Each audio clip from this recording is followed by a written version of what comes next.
Hello all, welcome back to my YouTube channel. ಎಲ್ಲರೂ ಹೇಗಿದ್ದೀರಾ? ನಾನು ನಿಮ್ಮ ಕೃಷಿಕಾ ಗೌಡ. ನಾನು ಕೃತಿ ಇವಾಗ ಗಂಧರ್ವ ನರ್ಸರಿಗೆ ಹೋಗ್ತಾ ಇದ್ದೀವಿ. ಅದಿರೋದು ನಮ್ಮ ಮನೆಯಿಂದ ಒಂದು 3 ಕಿಲೋಮೀಟರ್ಸ್ ಆಗುತ್ತೆ.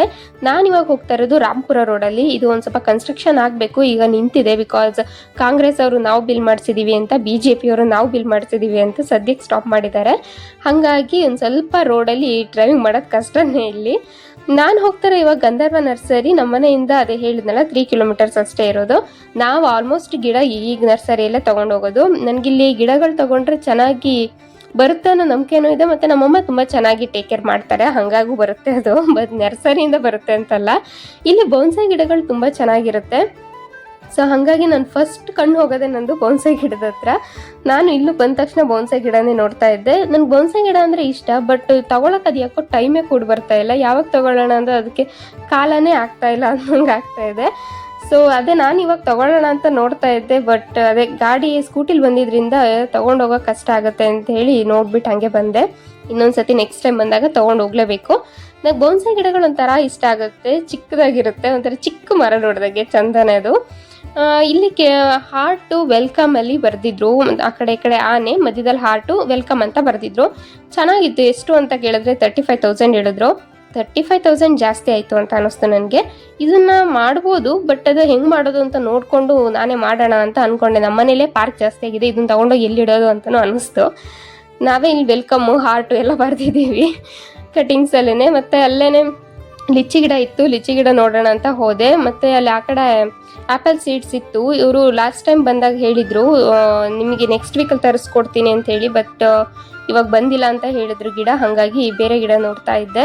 ಇವ್ರ ಹತ್ರ ಸೀಡ್ಸು ಎಲ್ಲ ಚೆನ್ನಾಗಿ ಸಿಗುತ್ತೆ. ಈ ಗಿಡನೂ ಅಷ್ಟೇ ತುಂಬ ಚೆನ್ನಾಗಿದೆ. ಇವೆಲ್ಲ ಇದ್ದಾವೆ ನಮ್ಮ ಮನೆಯಲ್ಲಿ, ಬಟ್ ಬಂದಾಗೆಲ್ಲ ಯಾವುದಾದ್ರೂ ಒಂದು ಕಲರ್, ಡಿಫ್ರೆಂಟ್ ಕಲರ್ಸು ಏನಾದ್ರು ಇದ್ದರೆ ಒಂದಾದ್ರೂ ಗಿಡ ತೊಗೊಂಡೋಗ್ಲಿಲ್ಲ ಅಂದರೆ ಅದು ಮನಸ್ಸಿಗೆ ಸಮಾಧಾನ ಆಗಲ್ಲ. ಸೊ ಹಾಗಾಗಿ ನೋಡ್ತಾ ಇದ್ದೆ. ಈ ಗಿಡಗಳು ಅಷ್ಟೇನೆ ಒಂದ್ರಕ್ಕಿಂತ ಒಂದು ಅಟ್ರಾಕ್ಟಿವ್ ಆಗಿರುತ್ತೆ. ಯಾವ್ದು ತಗೊಳ್ಳೋದು ಯಾವ್ದು ಬಿಡೋದು ಅನ್ನಂಗೆ ಅನ್ಸುತ್ತೆ. ನನ್ಗೊಂಥರ ಲೈಕ್ ಬಟ್ಟೆ ಅಂಗಡಿಗೆ ಹೋದಂಗೆ ಫೀಲ್ ಆಗುತ್ತೆ. ಯಾವ್ದು ತಗೊಳ್ಳೋದು ಯಾವ್ದು ಬಿಡೋದು ಅನ್ನೋ ಥರ, ಬಿಟ್ಟೋಗೋಕೆ ಮನಸ್ಸೇ ಬರಲ್ಲ ಆ ಥರ. ಸೊ ಅದನ್ನೇ ನೋಡ್ತಾ ಇದ್ದೆ ಯಾವ ಗಿಡ ತಗೊಳ್ಳೋದು ಅಂತ. ನಾನಿಲ್ಲಿ 5 ಡಿಫ್ರೆಂಟ್ ವೆರೈಟಿ ಆಫ್ ಗಿಡ ತೊಗೊಂಡೆ, ಬಟ್ ಇವಾಗ ಸ್ಕೂಟಿಲಿ ಬಂದಿರೋದ್ರಿಂದ ತೊಗೊಂಡು ಹೋಗೋಕ್ಕಾಗಲ್ಲ. ಬಿಲ್ ಮಾಡಿಸಿ ಇಟ್ಟಿರ್ತೀನಿ, ಅಪ್ಪ ಬಂದು ತೊಗೊಂಡು ಬರ್ತಾರೆ. ನಾವಿಲ್ಲಿ ಬಂದಾಗೆಲ್ಲ ಆಲ್ಮೋಸ್ಟ್ ಈ ಥರ ಗಿಡ ಏನಾದರೂ ಇಷ್ಟ ಆದರೆ ನಾನು ತೊಗೊಂಡ್ಬಿಟ್ಟು ಬಿಲ್ ಮಾಡಿಸಿ ಇಟ್ಟಿರ್ತೀನಿ. ಅಪ್ಪ ಬಂದಾಗ ತೊಗೊಂಡು ಬರೋಕ್ಕೆ ಹೆಲ್ಪ್ ಆಗುತ್ತೆ ಅಂತ. ಈ ಗಿಡಗಳಲ್ಲಿ ಇದಿದೆಯಲ್ಲ, ಇದು ಲೋಟಸ್ ಗಿಡ. ಈ ಗಿಡನೂ ಅಷ್ಟೇ, ಇದರಲ್ಲಿ ಒಂದು 4-5 ಥರ ವೆರೈಟಿ ಇದೆ ನಮ್ಮ ಮನೇಲಿ. ಈ ಚಿಕ್ಕದಿರುತ್ತೆ, ಬಟ್ ಪ್ರೈಸ್ ಮಾತ್ರ ಅಷ್ಟೇ ಜಾಸ್ತಿ ಇರುತ್ತೆ ಇವಕ್ಕೂ. ನಾವು ನರ್ಸರಿಯಿಂದ ಮಾರ್ಟಿಗೆ ಬಂದೆ. ಮಾರ್ಟಲ್ಲಿ ನನಗೆ ಒಂದು ಸ್ವಲ್ಪ ಗ್ರಾಸರೀಸ್ ಬೇಕಿತ್ತು, ಹಾಗಾಗಿ ತೊಗೊಳ್ಳೋಣ ಅಂತ. ನಮ್ಮ ಸರ್ಕಲಲ್ಲಿ ಈ ಥರ ಗ್ರಾಸರಿ ಶಾಪ್ ಆಗಿರೋದು ಫಸ್ಟ್ ಟೈಮು. ಸೊ ಹಾಗಾಗಿ ಏನೇನೆಲ್ಲ ಇಟ್ಟಿದ್ದಾರೆ, ಯಾವ್ಯಾವ ಥರ ಪ್ರೈಸ್ ಇದೆ ಅಂತ ಹೇಳಿ ನೋಡೋಣ ಅಂತೇಳಿ ಬಂದೆ. ಥಿಂಗ್ಸ್ ಏನು ಅಷ್ಟೊಂದೇನು ಇಟ್ಟಿರಲಿಲ್ಲ. ಸೊ ಹಾಗಾಗಿ ಸ್ವಲ್ಪ ನನಗೆ ಏನು ನೆಸೆಸಿಟಿ ಇದೆ ಆ ಥಿಂಗ್ಸ್ ಅಷ್ಟೇ ತೊಗೊಂಡು, ಸ್ವಲ್ಪ ಬಿಸ್ಕೆಟ್ಸು ಏನಾದರೂ ತೊಗೊಳ್ಳೋಣ ಅಂತ ತೊಗೊಂಡೆ. ಗ್ರಾಸರೀಸ್ ತೊಗೊಳಕ್ಕೆ ಬಂದಾಗ ಬಿಸ್ಕೆಟ್ಸು, ಸ್ನ್ಯಾಕ್ಸ್ ಏನಾದರೂ ತೊಗೊಂಡು ಹೋಗ್ಲಿಲ್ಲ ಅಂದರೆ ಅದು ಗ್ರಾಸರೀಸ್ ತೊಗೊಂಡೋಗಿರೋ ಫೀಲೇ ಬರಲ್ಲ. ಹಾಗಾಗಿ ಏನಾದರೂ ಒಂದು ನೋಡ್ತಾನೆ ಇರ್ತೀನಿ ನಾನು ಗ್ರಾಸರೀಸ್ ಎಲ್ಲ ತೊಗೊಂಡು ಮನೆಗೆ ಬಂದೆ. ವಸಂತ್ ಅಂಕಲ್ ಮರದ ಮೇಲಿದ್ದರು. ಯಾಕೆ ಅಲ್ಲಿದ್ದೀರಾ ಅಂತ ಕೇಳಿದ್ರೆ ವಿಳೆದೆಲೆ ಕೊಯ್ತಾ ಇದ್ದೀನಿ ಅಂತ ಹೇಳಿದ್ರು. ಈ ವಿಳೆದೆಲೆ ತುಂಬ ಟೇಸ್ಟಾಗಿರುತ್ತೆ. ಸೊ ಹಾಗಾಗಿ ವಿಳೆದೆಲೆ ಕೊಯ್ತಾ ಇದ್ರು. ನಾನು ನಿಮ್ಮ ಬ್ಲಾಗಿಗೆ ಒಂದು ಹಾಯ್ ಮಾಡ್ತೀನಿ ಅಂತೇಳಿ ಫೈನಲಾಗಿ ಒಂದು ಹಾಯ್ ಕೂಡ ಮಾಡಿದ್ರು.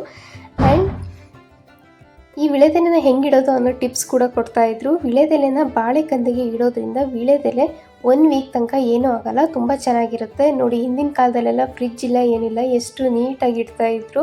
ನ್ಯಾಚುರಲಾಗಿ ಇಟ್ಟು ತಿನ್ನಬೇಕು, ಅದೇ ಒಳ್ಳೆಯದು ಅಂತ ಹೇಳ್ತಾಯಿದ್ರು. ಹೌದು, ಆ್ಯಕ್ಚುಲಿ 1 ವೀಕ್ ಅಲ್ಲೇ ಇದ್ರೂ ವಿಳೆದೆಲೆ ಏನೂ ಆಗಲ್ಲ. ಬಾಳೆಕಂದಲ್ಲಿ ಇಟ್ಟರೆ ವಿಳೆದೆಲೆನೂ ಅಷ್ಟೇ ಚೆನ್ನಾಗಿರುತ್ತೆ. ಯಾವ ಬಿ ಪಿ ಇರೋದು ವಸಂತ ಅಂಕಲ್? ಯಾವುದು? ಲೋ ಬಿ ಪಿ ಅಲ್ಲ, ಅದು ಲೋ ಬಿ ಪಿ. ವಸಂತ ಅಂಕಲ್ ನನ್ನ ಹೆಂಡತಿಗೆ ಲೋ ಬಿ ಪಿ ಅನ್ನೋ ಬದಲು ಲವ್ ಬಿ ಪಿ ಇದೆ, ಯಾರಿಗೆ ತೋರಿಸೋದು ಅಂತಲೇ ಗೊತ್ತಾಗ್ತಾ ಇಲ್ಲ, ಎಲ್ಲಿ ತೋರಿಸಿದ್ರು ಸರಿ ಹೋಗ್ತಾ ಇಲ್ಲ ಅಂತ ಹೇಳ್ತಾ ಇದ್ರು. ಇಲ್ಲಿಗೆ ನನ್ನ ವ್ಲಾಗ್ನ ಎಂಡ್ ಮಾಡ್ತಾ ಇದ್ದೀನಿ. Thank you for watching.